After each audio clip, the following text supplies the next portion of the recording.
जी तो बिस्मिल्लाहिर्रहमानिर्रहीम अस्सलाम वालेकुम जी। और today we will be talking about climate change, one of the most important topic and very important phenomena with which the world is currently facing.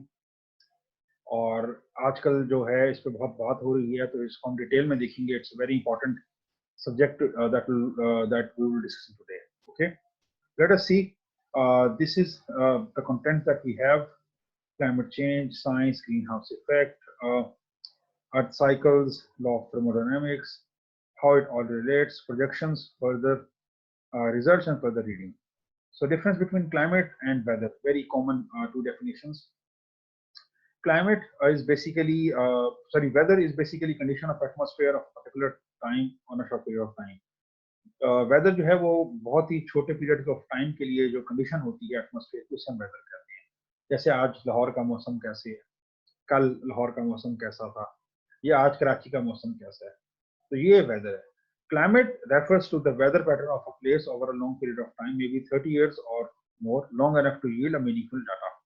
और climate जो होता है वो 30 साल मिनिमम उसमें हमारे पास है. 30 साल का जो हमारे पास एवरेज आ रहा है, या 30 साल से ज्यादा का, कि ओवरऑल हम जब बात करेंगे तो हम कहते हैं कि लाहौर का जो क्लाइमेट है वो ड्राई है, मिसाल के तौर पे. या इस्लामाबाद का जो क्लाइमेट है वो वेट है, या मरी का क्लाइमेट जो है वेट है. तो ओवरऑल जो आपका कंडीशन है मोर देन 30 ईयर्स जो हमारा डाटा है, वो होता है क्लाइमेट. वेदर होता है डे टू डे, आज क्या है कल क्या है, और क्लाइमेट होता है ओवरऑल जब हम कंबाइन कर लेते हैं सारे सर्दियां गर्मियां मिला के, और सालों की कई सालों का हमारे पास डाटा होता है, उसको मिला के जो हम बात करते हैं, that is known as climate. It refers to the weather pattern of a place over long period of time. ठीक है. आगे एग्जांपल्स हैं. Weather changes in afternoon rolling in Brisbane. Brisbane is the name of a city. तो वहां पे क्या है, किस तरह शाम को आफ्टरनून स्टॉर्म क्या आया. Where climate is refers to major changes of temperature, precipitation, wind patterns and again, resulting in Brisbane getting some welcome rain as opposed to sea level rise, where weather events more often drought and flooding plus many more. तो an example दे दिए कि weather is a short event, जिस तरह के आज कोई afternoon में change है ब्रिस्बेन में, या बारिश है, लेकिन उसके निस्बत सीवियर जो वेदर इवेंट्स हैं, जैसे कि ड्राउट, फ्लडिंग प्लस मोर, तो वो कोई भी एक वेदर इवेंट हो सकता है जो किसी एक वक्त में आ सकता है. क्लाइमेट की जब हम बात करेंगे तो इट मीन्स के overall how is the condition of atmosphere for long period of time. Climate change science is very important. Green house gases बहुत ज्यादा बात होती है, हम आज डिस्कस भी करेंगे कि what are those gases. So greenhouse gases are basically the gases that keep the earth warm. It keeps the earth warm around 33 degree centigrade. तकरीबन 33 डिग्री सेंटीग्रेड ये वार्म रखते हैं, और इतना वार्म रखते हैं जिसकी वजह से लाइफ पॉसिबल होती है. अगर ये हमारे पास ना होती जो ग्रीन हाउस गैसेज हैं, तो फिर टेम्परेचर जो है वो बहुत ज्यादा हाई हो सकता है, और उसकी सॉरी टेम्परेचर बहुत ज्यादा लो होता. और अगर टेम्परेचर बहुत ज्यादा लो होता तो फिर लाइफ यहाँ पे नहीं हो सकती कंटिन्यू. तो दिस इज वेरी इंपॉर्टेंट.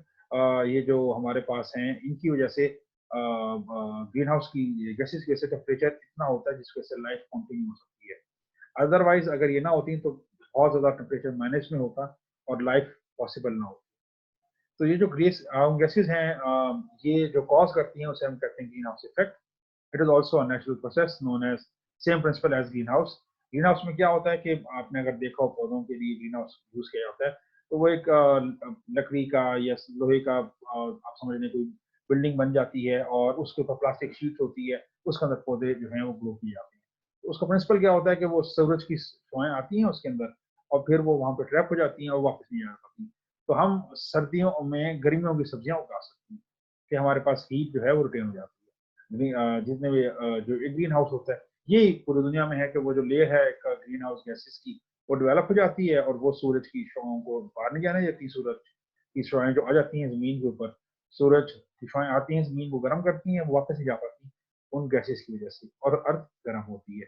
तो ग्रीन हाउस गैसेस जो मेजर मेजर हैं वो कार्बन डाइऑक्साइड है, मीथेन है, वाटर वेपर्स हैं, जिनके नेचर कुदरत में वाटर वेपर्स प्रेजेंट हैं, and other NOx and SOx. NOx and SOx are oxides of nitrogen and sulphur. Normally nitrogen के ऑक्साइड ज्यादा शामिल होते हैं, कहीं पे आपको वो मिलेगा सल्फर डाइऑक्साइड, सॉक्सिस भी, बट वो बहुत बहुत माइन्यूट है. So human activity has increased the concentration of greenhouse gases in the atmosphere. Particularly since 1800s। Industrial revolution के बाद जो है 1800 के बाद काफी ज्यादा राइज हो गया और उसकी वजह से बहुत ज्यादा जो है उन्हें नजर आता है कि जो एटमॉस्फेयर है उसमें काफी ज्यादा जो है वो इम्पैक्ट जो है वो ग्रीन हाउस गैसेस बहुत ज्यादा रिलीज करना शुरू कर दिए और उसके इम्पैक्ट नजर आ रहे हैं। सबसे इंपॉर्टेंट सोर्सेज क्या है? बर्निंग ऑफ फॉसिल फ्यूल्स, यानी तेल का जलाना, कोयले का जलाना, गैस जो हम बर्न कर रहे हैं। सो लैंड क्लियरिंग, जंगल जंगल काट रहे हैं, एग्रीकल्चर का बहुत ज्यादा फैल जाना, जंगलों का कट जाना और उसके नतीजे में एग्रीकल्चर होना, manufacturing all add to the production of green house gases. The natural process of Earth have not been able to keep up with the enhanced greenhouse production. Result, build-up of greenhouse in atmosphere leading to gradual increase in the atmospheric temperature. So जब ज्यादा green house gases होंगी तो अर्थ का temperature भी बढ़ जाएगा। So that is which is very alarming situation for all of us. कि कुदरत में एक बैलेंस है, ग्रीन हाउस गैसेज होती थी एक बैलेंस के हिसाब से, एक अमाउंट थी उनकी, तो वो मेंटेन कर रहा था टेम्परेचर उतना जो लाइफ के लिए अच्छा था। लेकिन अब क्योंकि हम इनहांस्ड ग्रीन हाउस गैसेज जो है ग्रीन हाउस ज्यादा गैसेज हम रिलीज कर रहे हैं तो ग्रीन हाउस इफेक्ट इनहांस हो गया। तो इनहांस ग्रीन हाउस इफेक्ट जो है या इनहांस ग्रीन हाउस का प्रोडक्शन जो है that is very creating problem. जब वो excess of everything is bad, जब वो ज्यादा हो जाती है तो वो फिर एटमॉस्फेयर में जो है वो टेम्परेचर जो है वो राइज कर रही है अर्थ का। सो ये है बेसिकली अगर हम देखें। सो कार्बन डाइऑक्साइड का रोल क्या है, वाटर वेपर का रोल क्या है, मीथेन का क्या है और ओजोन का क्या है। तो भाई वाटर वेपर और जो क्लाउड्स हैं उनका नेचुरल कंट्रीब्यूशन है which is around 36 to 72%। Then we have carbon dioxide which is 9 to 26%, methane, and then we have ozone. So water vapour तो कुदरती तौर पे हवा में है क्लाउड की सूरत में, बुखारात की सूरत में। तो वो एक वैसे ही नेचुरल ग्रीन हाउस गैस है जो कि कुदरती तौर पे हैं और उसकी वजह से टेम्परेचर मेंटेन है इतना जितना हमारी लाइफ को सस्टेन किया जा सके। अगर हम इस वक्त ग्लोब का टेम्परेचर की बात करें तो अर्थ का जो टेम्परेचर है वो पूरे ग्लोब में जो स्टैंडर्ड मेजर किया जाता है स्टैंडर्ड टेम्परेचर वो अराउंड 15 डिग्री सेंटीग्रेड है। सो वो इसी वाटर वेपर्स की वजह से। अगर खुदा ना खास्ता ये ना होते तो ये हमारा टेम्परेचर कुछ माइनस कुछ में होता, माइनस 10-15 इस तरह से माइनस में चला जाता, -18 होता है इनफैक्ट अगर हम देखें। सो ये जो हमारे पास टेम्परेचर इस वक्त 15 डिग्री सेंटीग्रेड है वो इस वाटर वेपर्स की वजह से है जो कुदरती तौर पे मौजूद है। लेकिन अब हो ये रहा है कि हम कार्बन डाइऑक्साइड इतना ज्यादा रिलीज कर रहे हैं तो वो जो है उसकी रिलीज होने की वजह से जो अर्थ का ग्लोबल टेम्परेचर है वो राइज की तरफ जा रहा है। That is where which is the most alarming situation. Methane का भी रोल है और ओजोन का भी उसमें रोल है, बट उसमें जो कार्बन डाइऑक्साइड है that is playing a very major role. तो हम उसको देखेंगे और उसको एड्रेस करेंगे कि उसका क्या रोल है और किस तरह से वो इफेक्ट करती है। ये ग्रीन हाउस इफेक्ट है। सूरज की शुआएं आ रही हैं नीचे अर्थ को, आप देखें वार्म हो रही हैं, अर्थ वार्म कर रही हैं। 343 वॉट्स पर मीटर स्क्वायर आती है। तकरीबन solar energy is absorb around 168 what पर मीटर स्क्वायर एब्जॉर्ब हो जाती है। बाकी जो है वो रेडिएट होती है और वापस जाती है। Outgoing solar radiation is around 103 watts per metre square. तो आपको ये नजर आ रही है, ठीक हो गया। और बाकी अभी देखें ग्रीन हाउस गैसेज की जो एक लेयर है उसने अर्थ को जब गर्म करती है सूरज की शुआएं तो अर्थ से भी रेडिएशन निकलती है, तो वो रेडिएशन बाहर नहीं जा पाती और वो ग्रीन हाउस गैसेज की वजह से अर्थ में रहती है। तो that is where the problem is coming कि वो जो हीट वापस जानी चाहिए थी वो नहीं जा पाती और वो रिटेन कर हो जाती है अर्थ के अंदर और जिसकी वजह से टेम्परेचर राइज करता है। From the previous slide, we understand that under normal circumstances, solar radiation enters our atmosphere. हमारे यहाँ आती है, atmosphere में enter होती है, enter with earth processes, and whatever is not used gas जो नहीं इस्तेमाल होती वो वापस इफेक्ट हो जाती है। However, जो ग्रीन हाउस गैसेज हैं उन्होंने एक लेयर बना ली है और उनकी जो लेयर है that has decreased the amount of solar radiation reflected back, effectively trapping in our system consequences global warming।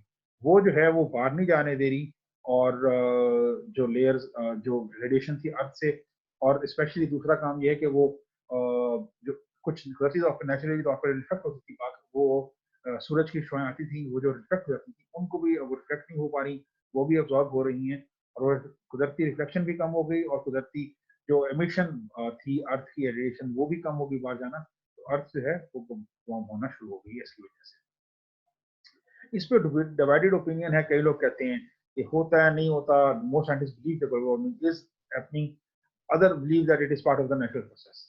कई लोग कहते हैं कि वाकई वार्मिंग हो रही है, कुछ लोग कहते हैं कि नहीं कुदरती सिस्टम है, क्योंकि मैंने बताया नेचर में एक सिस्टम है, बैलेंस है, तो कुछ नेचर में भी चीजें प्रोसेस चल रही हैं।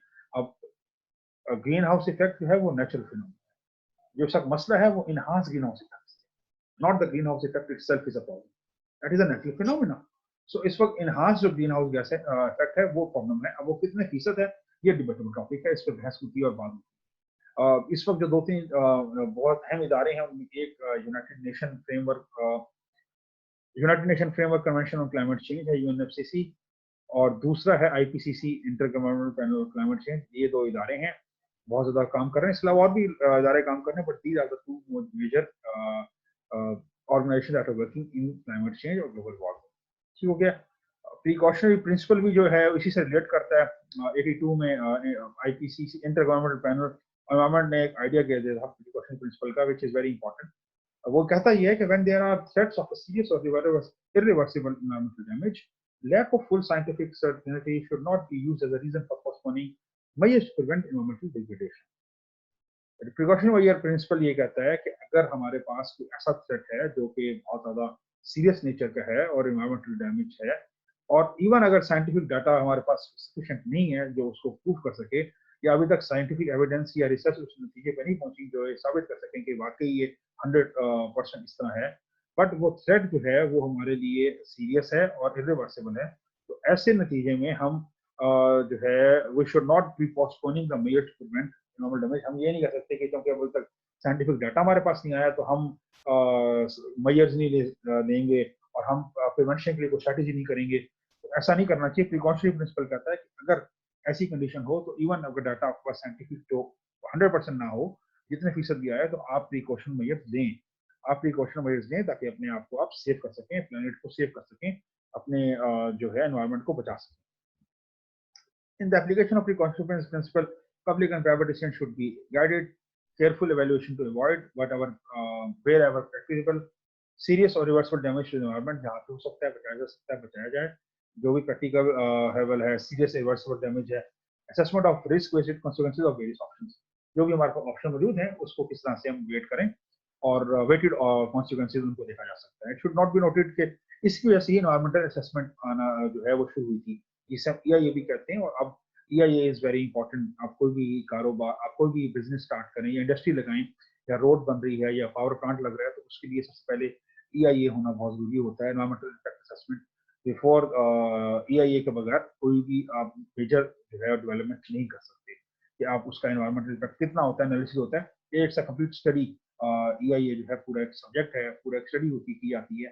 कोई भी नया इंडस्ट्री लगने से पहले, हाउसिंग स्कीम बनने से पहले, बिजली घर बनने से पहले, बड़े बड़े जो डेवलपमेंट प्रोजेक्ट होते हैं उन सब के लिए EIA बहुत जरूरी होता है। वो इसी के नतीजे में आया। Dr. Robert Watson, 2001 chairman of the IPCC, has stated the overwhelming majority of scientific experts, whilst recognizing that scientific uncertainties exist, nonetheless believe that human-induced climate change is already occurring and that the future change is inevitable. वही बात कर रहे हैं कि जी future change inevitable है और नागुज़ीर हो चुका है। Application of the principle, precautionary principle हमें नजर आता है कि वही बात है कि अभी अगर कई लोग हैं, मेजोरिटी तो साइंटिफिक लोग एग्री करते हैं, but there are people who have certain reservation और who say it's not like this. So having said this, कि उनकी बात अभी अगर नहीं है या वो 100% लोग इस पे नहीं है, तो हमें बहरहाल प्रिकॉशनरी स्टेप्स लेने चाहिए ताकि अपने फ्यूचर को सेव कर सकें। Scientific evidence at present is fairly certain that human activities has placed pressure on the natural processes in assimilating excess greenhouse gases that have more than before। ये तो नजर आ रहा है हमें कि इस पर तो काफी फेयरली डाटा भी है कि ग्रीन हाउस गैसेज की जो अब emission है वो बहुत ज्यादा है। So the skeptics are falling by the wayside and evidence is showing that what we believed, thought for the past 3 decades in relation to climate change। और अब अहम चीज ये है कि जो स्केप्टिक्स थे या जो इससे बिलीव नहीं करते थे, अब वो भी साइड पे हो रहे हैं कि पिछले 3 दिहाइयों में ये नजर आ रहा है कि जो भी साइंस के लोग कहते थे क्लाइमेट चेंज की वजह से वो सच साबित हो रहा है और वो होने जा रहा है। The human processes that cause speeding up of green house gases कौन सी हैं? ग्रीन हाउस गैस कंसंट्रेशन के लिए सबसे पहला burning of fossil fuel, energy के लिए जो तेल को हम जलाते हैं, कोल को जलाते हैं, गैस को जलाते हैं, सबसे अहम चीज यही है। हमारी ट्रांसपोर्ट इस पे है, हमारी इंडस्ट्री सारी इस पे है, ऑयल के ऊपर। डिफोरेस्टेशन दूसरा है, जो हम दरख्त काटते हैं, clearing the land, trees and forest to make way for agriculture, that is removing carbon sinks.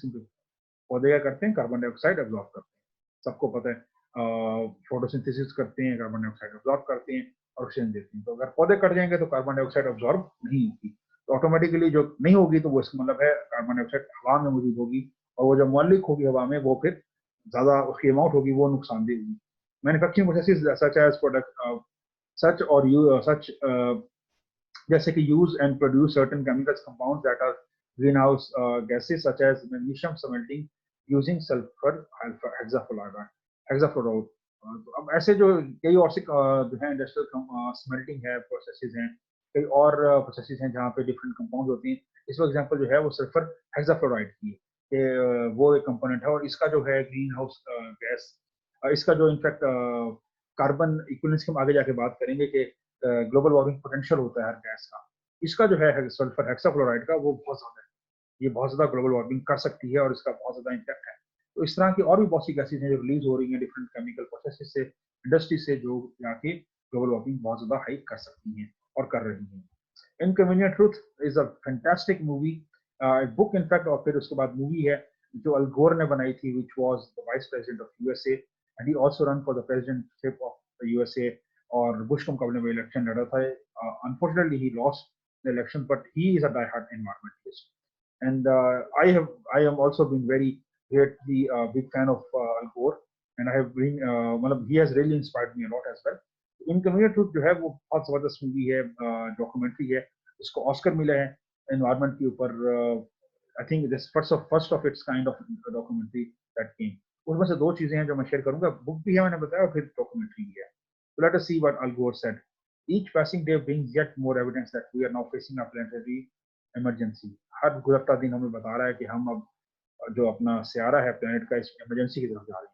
A climate crisis that demands immediate action to sharply reduce greenhouse gas emissions. GHG होता है greenhouse gas emissions. Worldwide in order to turn on the Earth's thermostat and avert catastrophe. हमें immediately green house gases को कम करना है और दुनिया में, ताकि हम अर्थ का जो अर्थ है जो अर्थ की जो ग्लोबल वार्मिंग हो रही है उसको कम किया जा सके और बहुत बड़े कैटास्ट्रॉफ से बचा जा सके। वर्ड कैटास्ट्रॉफ मीन उससे बचा जा सके। The serious debate over the climate crisis has now moved on the question of how we can craft a emergency solution in order to avoid this catastrophic damage. और अब जो climate के हवाले से डिबेट है वो अब इससे हट गई है कि हो रहा है या नहीं हो रहा, वो इस तरफ है कि हमें किस तरह से अपने आपको बड़ी तबाही से बचाना है।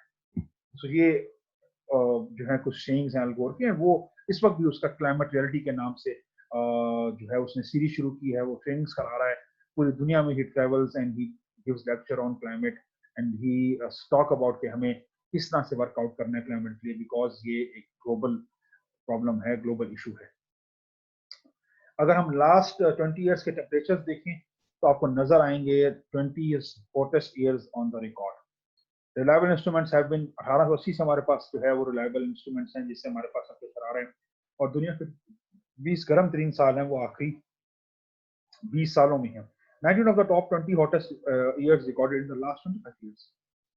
2005 and 1908 were almost identical in data. Strong El Nino year था 2005, 98 जो था वो वीक एल नीनो ईयर था। एल नीनो जो है these are basically southern oscillations, ये समंदरों का जो है ना उसके टेम्परेचर के हवाले से फिनोमेना है कि जो ओशन होते हैं वो मूव करते हैं तो उनका टेम्परेचर होता है। तो एल नीनो जो है वो how the oceans are moving and their temperature is being changed, उसे हम कहते हैं एक एल नीनो होता है, एक ला नीनो होता है। आगे we will talk about that in detail, but these two are very important phenomena regarding the ocean temperatures because ये जो है इसकी वजह से बाकी जो टेम्परेचर चेंज होता है ग्लोबली वो डिपेंड करता है इन ओशन के टेम्परेचर के ऊपर एंड ओशन सर्कुलेशन के ऊपर ऐसा। और अगर हम इस वक्त लेटेस्ट टेम्परेचर्स की बात करें तो 2016 जो था 2016 that has been one of the most warmest year in the present time if you see. Okay, so ये ग्रीन हाउस गैस कंसंट्रेशन जो है हमें नजर आ रहा है कि किस तरह से ग्राफ, ये देखिए ये ग्राफ ऊपर जा रहा है, कार्बन डाइऑक्साइड का, ये मीथेन का ऊपर जा रहा है, ये नाइट्रोजन का ऊपर जा रहा है, सल्फर का ऊपर जा रहा है, तो तकरीबन सब गैसेस का हमें ऊपर जाता हुआ नजर आ रहा है। तो ये एक अलार्मिंग सिचुएशन है कि हमें किस तरह से इसको देखना है। क्लाइमेट सिस्टम जो है इसकी हम बात करेंगे। मैंने आपको याद है हमने पढ़ लिया था क्लास में, हाइड्रोस्फीयर, लिथोस्फीयर, क्रायोस्फीयर बात हो गई थी, बायोस्फीयर हो गई थी, एटमोस्फीयर हो गई थी, जियोस्फीयर हो गई थी। तो ये सारे स्फीयर्स हैं और अगेंस्ट सूरज से रेडिएशन आ रही है और फिर वो किस तरह से एब्जॉर्ब होती है लैंड के अंदर उसके बाद पानी के अंदर एब्जॉर्ब होती है, ठीक हो गया, और फिर कुछ हीट जो है वो बाहर जाती है, कुछ एब्जॉर्ब होती है, प्लांट्स यूज करते हैं, एनिमल्स जो है उसको ले रहे हैं, बाकी जो है उस जमीन गर्म होने के बाद रेडिएट करती है। सो लॉन्ग वेव रेडिएशन वापस जा रही है। तो पूरा क्लाइमेट सिस्टम है, प्रेसिपिटेशन हो रही है यानी बारिश हो रही है, पानी आ रहा है, फिर बुखारात बन रहे हैं, बादल बन रहे हैं, और ये पूरा साइकिल जो है क्लाइमेट का हमें नजर आता है। ये क्लाइमेट साइकिल है। इसके बाद ग्लोबल एनर्जी बैलेंस है, वो भी इसी तरह एनर्जी आती है, एमिट होती है, रिफ्लेक्ट होती है, और उसके बाद वापस रिफ्लेक्ट होती है और हीट होती है, वापस जाती है स्पेस में। लेकिन ग्रीन हाउस गैसेज की वजह से नहीं हो रही।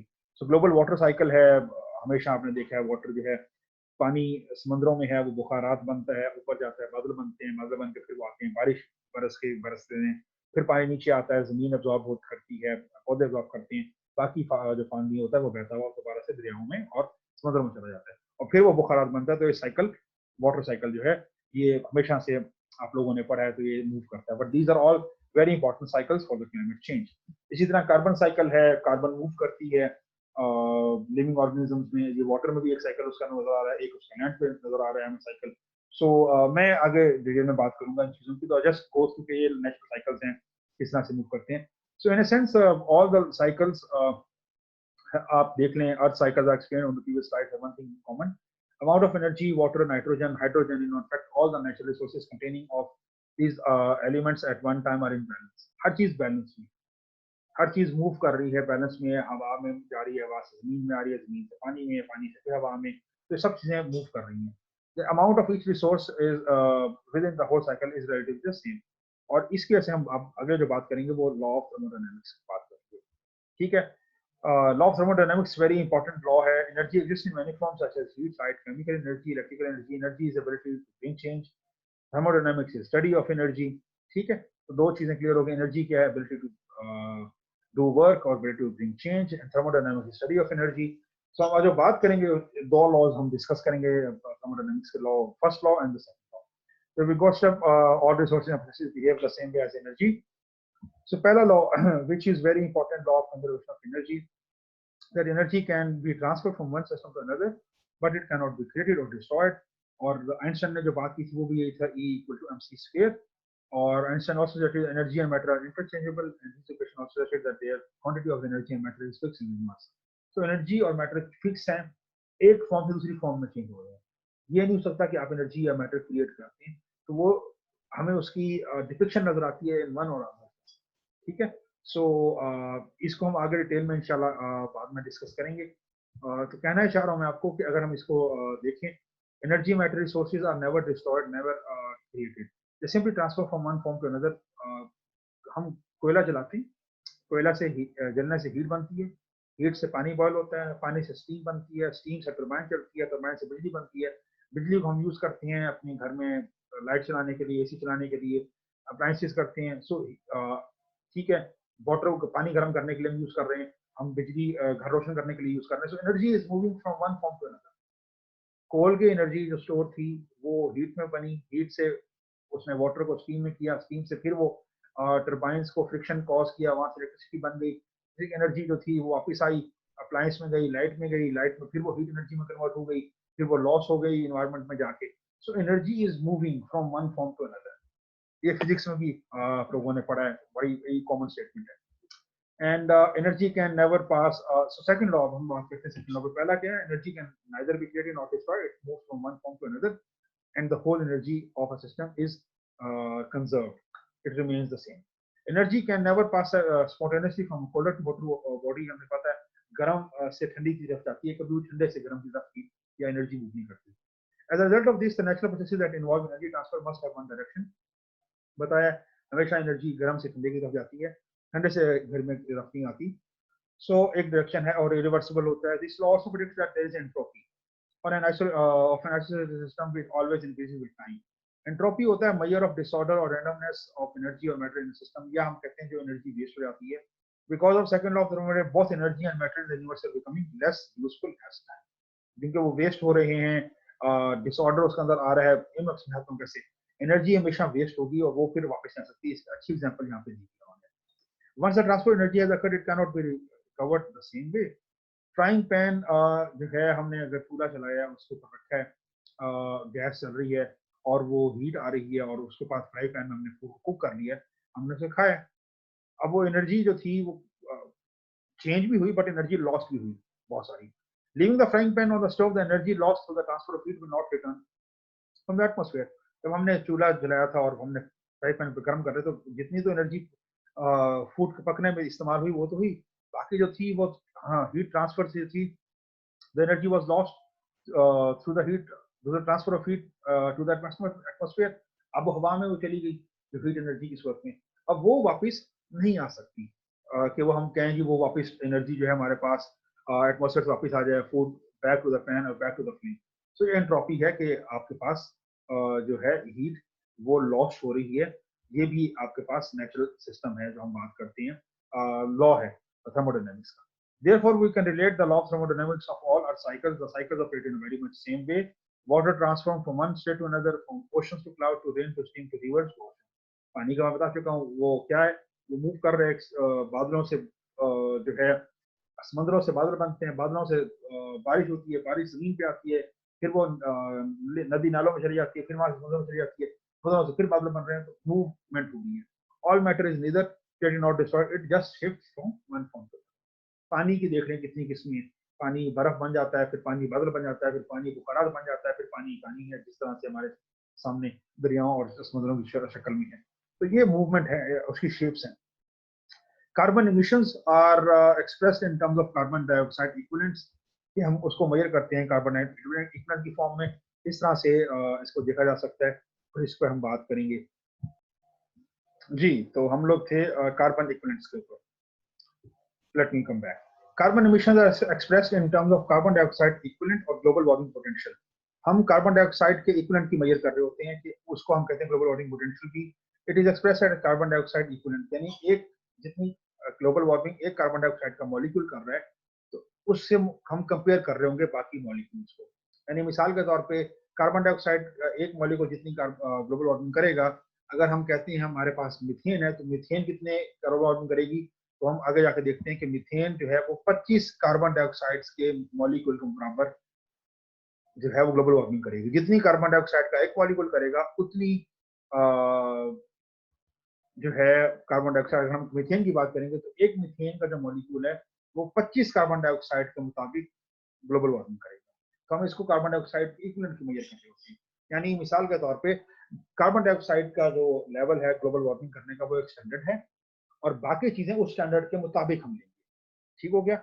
यानी जितना वो एक स्टैंडर्ड क्रॉस करता है, जितनी ज्यादा वही हाई वैल्यू होगी, इसका मतलब है उतनी ज्यादा वो हाई जो है वो ग्लोबल वार्मिंग करेगा। स्टैंडर्ड हमारे पास कार्बन डाइऑक्साइड आ गया, उसके मुताबिक हम बाकी लोगों चीजों की वैल्यू लेंगे जितनी गैसेज है। Carbon emissions are expressed in terms of carbon dioxide equivalent or global warming potential. This is expressed as carbon dioxide equivalent. The reason for this, the other gases are greenhouse gases are discussed earlier. Each of these gases have harm the atmosphere in different ways. So अगर हम carbon dioxide के equivalent में करने का हमें पता चल जाएगा कि इतना उसका फर्क है। यानी एक कार्बन डाइऑक्साइड का जो है CO2 in kgs global warming potential, carbon dioxide एक मॉलिक्यूल का एक ही है। मीथेन का जो है एक मीथेन का मॉलिक्यूल वो 25 कार्बन डाइऑक्साइड जितनी ग्लोबल वार्मिंग करेगा। कार्बन डाइऑक्साइड इक्विवेलेंट 25 केजीज, ठीक है, कार्बन डाइऑक्साइड इक्विवेलेंट इन kgs global warming potential. Nitrous oxide का 298 के बराबर करेगा, और सल्फर हेक्साफ्लोराइड का मैंने जिक्र किया था वो 22,800 कार्बन डाइऑक्साइड के बराबर। ठीक है, सो कितना ज्यादा ये बाकी गैसेस भी हैं हमारे पास, हाइड्रोफ्लोरोकार्बन, परफ्लोरोकार्बन, उन सब की डिटेल दी हुई है कि वो ग्लोबल वार्मिंग पोटेंशियल कितना ज्यादा है। तो आप ये देख लें कि अगर कार्बन डाइऑक्साइड है तो उसका पोटेंशियल 1 है, लेकिन अगर इनमें से कोई और गैस है, चाहे वो बहुत ही थोड़ी अमाउंट में हो, उसका पोटेंशियल ग्लोबल वार्मिंग करने का कितना ज्यादा हाई है। तो ये एक बहुत डेंजरस चीज है कि ये सारे जो गैसेस हैं ये तमाम हमारे लिए बहुत प्रॉब्लम कर सकती हैं, और ये बहुत ही डेंजरस हैं ग्लोबल वार्मिंग करने के वजह से। फॉसल फ्यूल जो जल रहे हैं उनसे तकरीबन 265 गीगाटन, ये जीटी जो है गीगाटन के बारे में है, कार्बन डाइऑक्साइड निकलती है। और लैंड यूज जो हम डिफोरेस्टेशन काट रहे हैं उससे तकरीबन 140 गीगाटन जो है वो कार्बन डाइऑक्साइड हवा में आती ही है। सिंस अब नजर आ रहा है इंडस्ट्रियल रेवोल्यूशन के बाद 1800 के बाद, उसमें आप देखें जो प्लांट्स हमारे पास हैं, जो पौधे हैं, वो तकरीबन 110 गीगाटन इस्तेमाल कर लेते हैं, और समंदर 115 गीगाटन इस्तेमाल कर लेते हैं। 180 गीगाटन जो है, गीगाटन जिस तरह ये गीगा है, जिस तरह वो आपने से आप कंप्यूटर में पढ़ते हैं ना, मेगाबाइट गीगाबाइट जीबी, तो ये वहीं से जीबी वाला ही गीगाटन है। तो गीगाटन 180 गीगाटन जो है वो एटमॉस्फेयर में जा रही है, which is a very big alarming number. The burning of fossil fuel has increased exponentially increase हो गया है since the industrial revolution. The natural uptake of greenhouse gas is not been able to cope up. उसके मुताबिक वो नहीं continue कर सका। इसकी वजह से जो 180 गीगाटन है वो अभी तक हमारे लिए प्रॉब्लम है, yet to be abated. This is a big problem, abate यानी जिसका भी सॉल्यूशन नहीं हुआ, जिसको भी अबेट करना है। We have produce more green house gases than we have been able to control और अबेट इट। जिसको हम काबू पाने में, जो काबू पा सकते थे, उससे ज्यादा हमने ग्रीन हाउस गैसेज रिलीज कर दी। The normal processes in the Earth cycle are no longer able to abate greenhouse gases at the rate, so the cycles are choked. Cycle जो है वो चौक हो चुके हैं और ग्लोबल वार्मिंग हो रही है, क्लाइमेट चेंज हमारे सामने नजर आ रहा है। Projections are very dangerous. अगर इसी तरह होता रहा तो क्या होगा फ्यूचर में, ये हम देखते हैं। और जरा आपको इंपॉर्टेंट नहीं बता रहा हूँ कि what will occur if the same rate continues in the future. The following slides depict the potential consequences of the degrading country of the amount of environmental degradation if relation to climate change. The basic projection is that global surface air temperature is going to increase with all scenarios, and different जगहों पे मिलेगा। कहीं पे है 0.1 degree पर degrade increase हो रहा है, कहीं पे है कि इस सदी के आखिर तक 0.5 डिग्री हो जाएगा। सो ये बहुत अलार्मिंग सिचुएशन है कि अगर ग्लोबल टेम्परेचर इंक्रीज कर गया 2100 जब हम शुरू करेंगे, अभी हम 2020 में हैं, और अगर 80 साल बाद 22वीं सदी के आगाज में टेम्परेचर 0.5 भी इंक्रीज कर गया, तो that will be very alarming situation. Global precipitation, बारिश में क्या असर पड़ेगा for future warmer climates. The current generation of models indicate precipitation will generally increase tropical region. बारिशें बहुत तेज हो जाएंगी, तूफान आएंगे, कहीं पे खुशहाली हो जाएगी। तो ये बहुत सीवियर कंडीशंस हैं। Projected to be general decrease in subtropics, increase in high latitude. कहीं बारिशें बहुत ज्यादा हो जाएंगी, कहीं बारिशें बहुत कम हो जाएंगी। बिल्कुल चेंज हो जाएगा सिस्टम बारिशों का। बेमौसमी बारिशें होंगी। अगर आप देख लें अप्रैल में बारिशें हो रही हैं, अब इससे हमारी गंदम की फसल को बहुत नुकसान हो रहा है। सो जब होना है जब नहीं होनी, और जब जरूरत नहीं है तब होंगी। तो ये ग्लोबल प्रोजेक्शन जो है, प्रेसिपिटेशन चेंज होगी। Precipitation extreme and droughts. Intensity of precipitation events will increase, particularly in the tropical and high latitude areas. बारिशें या तूफान बहुत शदीद हो जाएंगे, बहुत ज्यादा तूफान आएंगे और वो टोटल सिस्टम खराब कर देंगे। फ्लड्स हमारे पास अब जिस तरह आ रहे हैं, even in areas with mean precipitation decrease, कहीं पे बारिशें बिल्कुल ही कम हो जाएंगी कि वहां पे खुशहाली वाली हालात हो जाएंगे। सो और खुशहाली हो जाएगी, ड्राउट्स हो जाएंगी। सो ये जो है precipitation extreme and droughts, they are really going to change the future global horizon. Snow and ice, as the climate warms, snow cover melt हो जाएगा, सी आइस जो है वो भी बहुत डिक्रीज कर जाएगी। इसके नतीजे में क्या होगा, सी लेवल राइज कर जाएगा और जो साहिली इलाके हैं वो पानी के अंदर आ जाएंगे। बहुत से जजीरे जो हैं, जो हमें नजर आ रहे हैं, वो पानी में डूब जाएंगे। मालदीव्स को बहुत बड़ा खतरा है, ठीक है। बांग्लादेश को बहुत ज्यादा खतरा है कि बहुत से इनके इलाके साहिली पट्टी के आ जाएंगे पानी के अंदर, समंदर के नीचे। तो ये बहुत ज्यादा अलार्मिंग सिचुएशन है, और प्रोजेक्शन हमें बता रही हैं कि अगर हमने इसको टैकल ना किया तो these are the things that these are consequences which we all will be facing. Cyclones आएंगे, आप देख लें पिछले कुछ सालों में अमेरिका में रेगुलर आने लगे हैं साइक्लोन्स, रेगुलर आ रहे हैं साइक्लोन्स, टाइफून्स आ रहे हैं, हरिकेन्स आ रहे हैं। तो ये सारे जो हैं तूफान जो हैं किस्म के, तो ये सब आएंगे और ये भी बहुत ज्यादा इंटेंसिटी इंक्रीज कर देगी और नुकसान बहुत ज्यादा बढ़ जाएगा। Ocean circulation is going to change. जो समंदरों का सर्कुलेशन मॉडल है वो चेंज हो जाएगा, जो दुनिया में मूव कर रहा है। उसके नतीजे में बहुत से प्रॉब्लम्स हो जाएंगी। एक टर्म है जो एक नई, इस हवाले से अगर आप, मैं आपको बताऊंगा, क्लाइमेट चेंज की वजह से कुछ इलाके बहुत ज्यादा गर्म हो जाएंगे, जो हम कहते हैं ग्लोबल वार्मिंग हो रही है।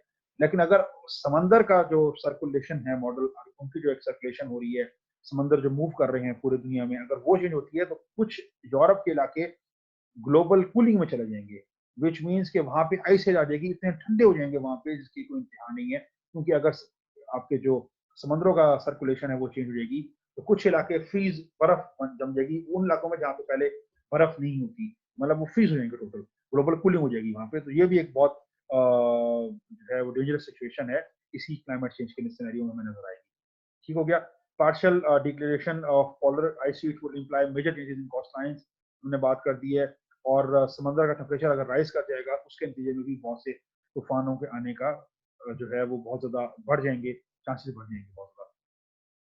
पर्टिकुलर एरियाज कौन से वनरेबल हैं, कौन से एरियाज हैं जहाँ पर सबसे ज़्यादा है? आर्टिक, बिकॉज ऊपर नॉर्थ और साउथ पोल जो आर्टिक रीजन है हमारे पास, वैसे आर्टिक की हम बात करें, आर्टिक जहाँ पे बर्फ है, because of the effects of high rates of projected global warming system, बर्फ पिघल जाएगी। अफ्रीका, सब सहारा रीजन्स में क्लाइमेट चेंज के बहुत ज़्यादा इम्पैक्ट आ जाएंगे।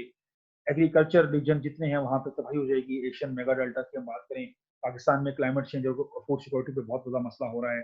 स्मॉल आइलैंड्स की हम पहले बात कर चुके हैं, वो उनको खतरा है वो डूब जाएंगे पानी के अंदर, समंदर के अंदर। तो ये चीजें हमें नजर आएंगी।